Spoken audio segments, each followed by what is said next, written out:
Bonjour à tous, alors aujourd'hui un plat que j'ai vu un peu traîner sur YouTube, je vous mettrai la chaîne où je l'ai vu, et donc c'est un plat japonais qui nous vient tout droit donc du pays du soleil levant, et ça va faire monter vos niveaux de testo comme jamais.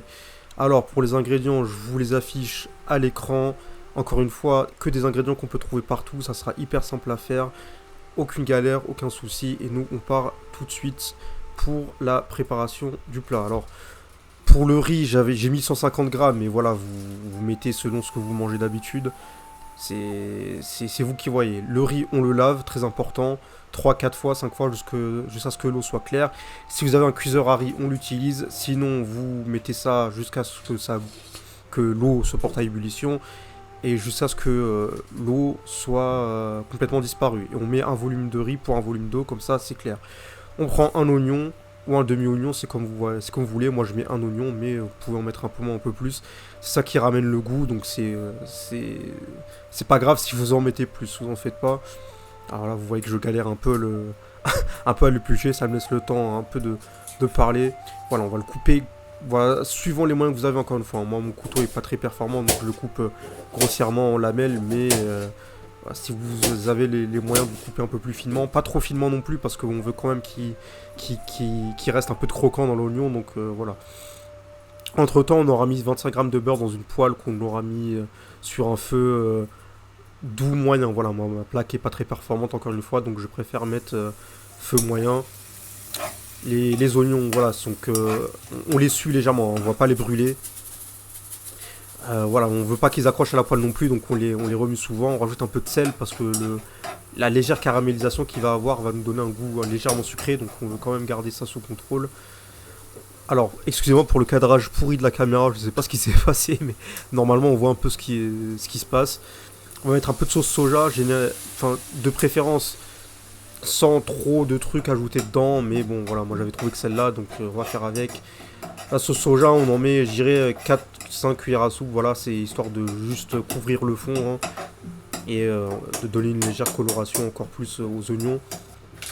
Voilà, donc là on va sortir notre viande quand les oignons seront voilà, doux mais pas non plus fondus. Il faut quand même le regarder un peu leur croquant, c'est important. Et vous voyez, quand on n'a pas forcément tous les ingrédients qu'il faut pour avoir une recette bien originale, comme dans la vidéo que je vous mettrai dans la description, qui est très bien au passage, hein, mais voilà, là on n'a pas tous les ingrédients, donc il faut vraiment bien cuire les aliments qu'on a à nos dispositions pour avoir vraiment la texture qu'il faut. Et la texture, dans beaucoup de cas, peut sauver un plat qui est pas très garni comme ici. Et même là, c'est même plus que sauvé. Vous voyez que ça va être déjà très bon. Alors moi, je rajoute un peu de sauce piquante, mais encore une fois, c'est optionnel. Ne la mettez pas si vous n'aimez pas le piquant. Moi, j'aime bien quand c'est relevé, donc j'en mets. Voilà, je vous montre laquelle j'utilise. On reste devant, voilà, on remue, il n'y a pas de souci.